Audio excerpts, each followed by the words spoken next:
ব্যাপারটা বুঝতে পারছিস কালো কুকুর? খানকির ছেলে এমএলএ বিকাশ দত্ত কত টর্চার করেছে তাইলে? তোমরা না বাঁচালি তো আবার আমাকে ধরে গেছিল ওরা। এবার নাকি বলছিল আমাকে এমএলএ বিকাশ দত্ত সাহেব গরম পানিতে ডুবাবে, তাই বলছিল। ও মা গো সর্বনাশ! তুমি বড় একটা পাগলা চোদা ছেলেবে। কেন মারাছিস বাল চোদা? বউ তো হাজার হাজার লোকের পালিয়ে গেছে বে, তোর মতো কেউ এইভাবে তোকে পাগলা চোদা হয়নি। শালা খেপা চোদা, বই লেগে বাড়ি হারালি, ঘর হারালি, নিজে কষ্ট পেলি, কি লাভ হলো বে? তুমি তো আগে দোষ করলা। তুমি যদি আমার বউকে নালিয়ে আসো তাহলে আজকে এরকম হতো না। ঠিকই বলছে, বুঝলি ফুটো? কারো সংসার ভাঙা যে কত কষ্টদায়ক জিনিস তা এখন আমরা বুঝতে পারছি। আমি কি জানি ভাই যে এরকম হয়ে যাবে? আমি ভেবে নিয়েছি আমি আর বউ পাবো না, আমি আর বউ লুবো না, এবার আমি বাড়ি পালাবো ভাই। কত আর আমি আর কষ্ট সহ্য করবো? কষ্ট সহ্য করতে করতে বুকের ভেতরটা আমার পচে গেল। জীবনটা বাড়া পুরো আলতু ফালতু হয়ে গেল, কোনো ঠিক ঠিকানা পেলাম না জীবনটার। শোনো ভাই ফুটো, তুমি আমার অনেক উপকার করেছো, আর করতে হবে না, এবার আমি বাড়ি পালাচ্ছি। হ্যাঁ ভাই, যে যা করেছে তার আল্লাহ বিচার করবে, আমি চললাম ভাই। দাঁড়া ভাই, দাঁড়া যাবি তো দাঁড়া। আমি তোর এই জীবনটা আমার এই নিজের হাতে করে শেষ করে দিয়েছি। তোর দুঃখটা আমার কলজে ফেটে গেছে রে ভাই ফালতু। তবে তুই মন খারাপ করিস না, চিন্তা করি না, বুঝলি তো? আমি কথা দিচ্ছি তোকে, আমার জন্য তোর জীবনে এত কষ্ট এসেছে, আমি তোর জীবনে সব সুখ ফিরিয়ে এনে দেবো। যেমন করি হোক আমি এমএলএ বিকাশ দত্তর কাছ থেকে তোর বউকে ছাড়িয়ে এনে তোর হাতে তুলে দেবো। সেটা সম্ভব নয় ভাই, এমএলএ সাহেব আমাকে পেলিয়ে আবার মেরে ফেলবে, আমি পালাবো ভাই বাড়ি। ফালতু! আমাদের বুকের ভিতরে প্রতিশোধের আগুন জ্বলছে এমএলএ বিকাশ দত্ত সাহেবকে মার্ডার করার জন্য। তাই সেই জন্যই বলছি, অনেক কষ্ট হয়তো সহ্য করলি, আর একটা মাস কষ্ট সহ্য কর, ঠিক আছে? তোর বউকে যেমন করি হোক তোর হাতে তুলে দেবো। আর একটা কথা শুন ভাই ফালতু, বললো তুই আজ থেকে আমাদের সাথে থাকবি, ঠিক আছে? এমএলএ সাহেব খানকির ছেলে সুবিধা বাচ্চাকে মারার প্ল্যান করে ফেলেছি, ঠিক আছে? এক মাসের মধ্যে ওকে মেরে ফেলবো। সত্যি করে ভাই? হ্যাঁ, তো কোনো টেনশন নিবি না। বেশ ঠিক আছে।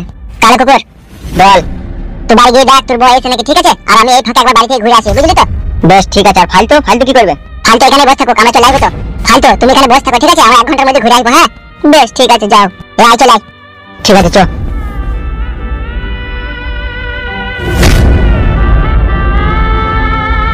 এমএলএ সাহেব বারে চুদা, তোর লেগে আমার জীবনটা হেরি করে পলটি হয়ে গেল। শালা হারামি রে, কি কাজ করলি তুই?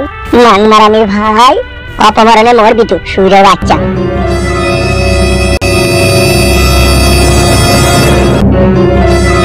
14 বছরের সংসার ভেঙে ভাইপোর সঙ্গে পালিয়ে গেল এক গৃহবধূ, অর্থাৎ কাকিমাকে নিয়ে পালিয়ে গেল এক যুবক। মুর্শিদাবাদের সাগরপাড়া থানার সাহেবনগর খাপাড়া এলাকার ঘটনা। কোন যুগে বাস করছি আমরা? সমাজ কোথায় গিয়ে পৌঁছেছে ভাবুন তাহলে। নিজের কাকিকেও ছাড়ছে না। কাকিকে নিয়ে 15 দিন থেকে নিখোঁজ তুষার শেখ। তারা কোথায় আছে, কি করছে তা কেউ জানে না। সূত্র মারফত জানা যায় একতারুল হক পেশার টানে কেরালায় কাজে গিয়েছিল, আর সেই সুযোগে কাকির সঙ্গে ভাব জমায় তুষার শেখ। চলে তাদের মধ্যে গভীর প্রেম। নিজের শাশুড়ির সামনেই সবকিছু চলতো, একসঙ্গে খাওয়া দাওয়া, গল্প সবকিছু করত। স্ত্রীর প্রেমের আজ পেয়েছিলেন একতারুল হক, কিন্তু এমনটা হবে তা কোনো মতেই বুঝতে পারেনি। আজ থেকে 14 বছর আগে একতারুল হকের সঙ্গে রহিমা বিবির বিয়ে হয়েছিল। তাদের এক ছেলে এবং এক মেয়েও রয়েছে।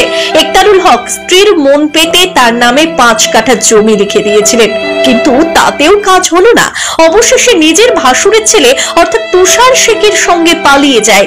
প্রায় 15 দিন হলো তারা পালিয়ে গেছে। 5 বছরের মেয়েকে সঙ্গে নিয়ে পালিয়ে গেছে। স্ত্রী এবং মেয়ে কোথায় আছে তা নিয়ে চিন্তিত। 5 বছরের মেয়েকে পুরা ভাইকে মারে, আমি মাতারের সুখ পেলাম না মারে, যতই আমি ভাবি ভাতারের কাছে সুখ পাবো, মা গো ভাতার আমায় ততই দুঃখের সাগরে ভাসিয়ে দেয় গো মায়া আমার। ইচ্ছা করছে বাড়ি ঘর ছেড়ে দিয়ে যেদিকে আমার দু চোখ যাবে সেই দিকে আমি চলে যাই। আমার আর এই যন্ত্রণা ভালো লাগছে না মা। আমার ভালো লাগছে বল নারকেল বেগম। বলো ভাতার কাটা কুকুর বেটা, বলো কি রে মারাজিস? কাটা কুকুর বেটা, তোর মাথায় কেন শুকনো বাজ করান করে পড়ে না? হারে এত মানুষের ছাগল ভরা হাঁস মুরগি মরছি, তুই কেন মরণ হয় না?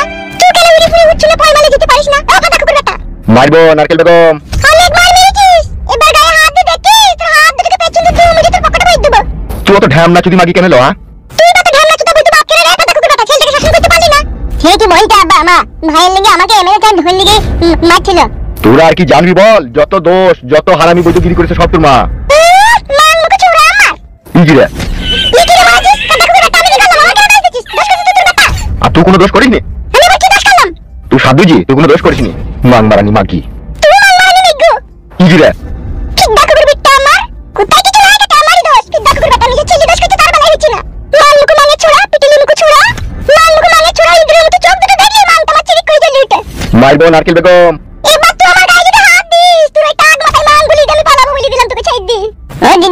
যদি তুমি আমার দাদার মাথায় মাংটা বলি দাও না তাহলে টাটাউটি পালাবে।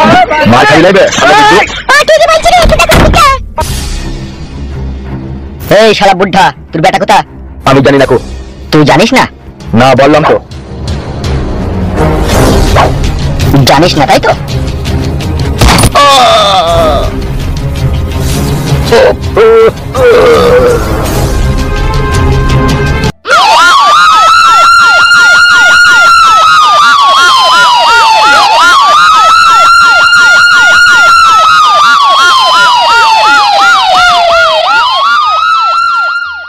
বাহারটা একটু সোজা করেন।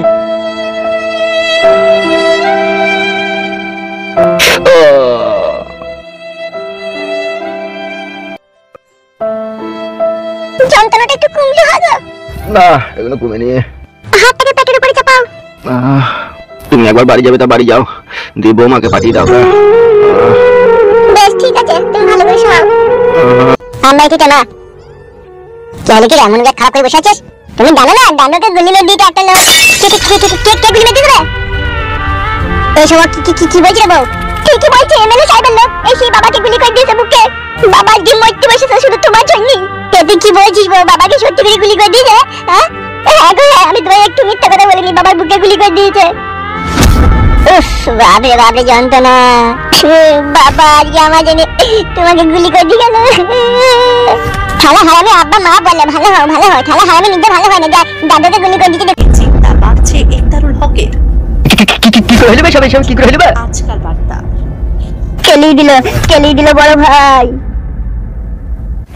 কেলিয়ে দিল মানে কে কেলাই লবে? বড় ভাই কি মারলো আমাকে ফুটু। আর ইয়ে কি ওর নামটা মানে ভুলে গেলাম। কে হবে? কারা তো হিম্মত তোর গায়ে হাত দিয়েছে? ফুটু আর কালো কুকুর দুজনেই আমাকে মেললো।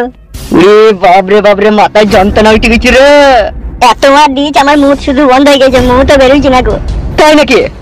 হ্যাঁ। তুই যে ফালতুকে আনতে গেলে বে? ফালতুকে নিয়ে তো আসছিলাম, তারপরে রাস্তায় ওদের সাথে দেখা হয়ে গেল যে ফালতুকে আমার কাছ থেকে ওরা কেড়ে নিয়ে পালিয়ে গেল দুজনেতে, আর আমাকে কি মারলো। শালা গুদুম ভাতারির বেটার এত বড় স্পর্ধা আমার লোককে মেরেছে। চর থাপ্পড় মারেনি, শুধু লাত মেরেছে বুকে। আর তুমি গুদ মারানি ছোঁয়া কি করছিলা? পরি মার খেছিলা তুমি মারতে পারোনি ভাই। ওরা দুজনে, আমি একা, আমি কি করে পারি ওদের সাথে? ছি শালারা আমার মান সম্মান ইজ্জত ডেরেনে ভরে পাই কই দিবে এমনি হইছি তোরে। আপনি যদি সাদা কুকুরটা আমার সাথে পাঠাতেন তাহলে আর এটা ঘটতো না। সাদা কুকুর মার্ডার করতে গেছে তোর সাথে পাঠাবো বলি হয়ে যাবে নাকি? বাইচুদা একটা কাজ করতে পারে না, আবার কেলাম মারা কি কেলিতে ঘর ভেঙে তো ঠিকই করেছে তোর। বড় ভাই এরকম কথা বললে আমি কিন্তু তোমার সাথে কাজ করবো না, বড় এইসব কাজ ছেড়ে পালাবো আমি। কাজ ছেড়ে পালাবি? আমার কাছে এসে কাজ করা খুব সহজ জিনিস, আমার কাছ থেকে বেরিয়ে যাওয়া জানিস তো কত কঠিন জিনিস। আপনি এক সময় এমন ভাবে পরের মতো কথা বলেন না, ভেতরটা শুধু জ্বলি যায়। আপনার জন্য জীবন দিতে রাজি আছে, আর আপনি বলছেন তোকে মেরেছে ঠিক করেছে, এটা কথার মধ্যে পড়ে? কথার মধ্যে পড়ে না, তা কোথা পড়ে এটা? হ্যাঁ বে তুই যে আমার লোক আর তুই মার খেয়ে আমার কাছে এলি। আমি কি করবো? ওরা দুজন, আমি একা, তা মার খেতে হবে না আমাকে? বোকাচুদা গুলি করতে পারি না তো? মেশিনটা তো কাল রাত থেকে সাদা কুকুরের কাছে আছে। তোমার কাছে কি আছে? হল আছে বোকাচুদা? বালা না, যত বেশ খাটে আমারই। বড় ভাই কি হলো? খুশ করলি কেন? না হেসে কি হয়েছে সেটা বল। আপনার কথা অনুযায়ী কাজ করে দিয়েছি বড় ভাই, ফুটের বাবাকে গুলি করে দিয়েছি। সত্যি করে তো? আমি মিথ্যা কথা বলা ছেলে নয় বড় ভাই, একবারে বুকে করে দিয়েছি গুলি। তাই নাকি? তাহলে তো সুরের বাচ্চাটা এতক্ষণ মৃত্যুর সাথে পাঞ্জা লইছে। মৃত্যুর সাথে পাঞ্জা কি বড় ভাই? এখন বাঁচতেও পারে না বাঁচতেও পারে, যেভাবে আমি ওকে গুলি করেছি। সাবাস মেরে শেহের। আর এই শালা ভিজি বিড়ালটা মার খেয়ে বাড়িয়েছে রে। কি বে হামসাবা, তোকে আবার কে মিলবে? আমি গোডাউন থেকে ফাইলটাকে নিয়ে বড় ভাইয়ের কাছে আসছিলাম, আর রাস্তাতে আমাকে দুজনে অ্যাটাক কইলো, ফুটু আর কালো কুকুর। মেরেছে নাকি তোকে? হ্যাঁ আমি একা ছিলাম, ওরা দুজনে ছিল, তো বিশাল মেরেছে আমাকে। আর ফালতু করা লিগে আছে? হ্যাঁ বড় ভাই লিগে গেছে। শালা ফুটো, এবার তুই বুঝবি তোর বাবাকে গুলি করার যন্ত্রণা কতটা তোর বুকে কষ্টদায়ক হয়। এলা তুই মন খারাপ করছিস না? তুই মন খারাপ করিস না, দেই থাকা হারামে আমার দাদাকে গুলি মেরে দিয়েছে, আমি বড় হলে তাকেও গুলি মেরে দেবো, দেখবি। মন খারাপ করিস না, আমার দাদা ভালো হয়ে যাবে, দেখবি। ভালো হয়ে গেলি ভালো বাপ।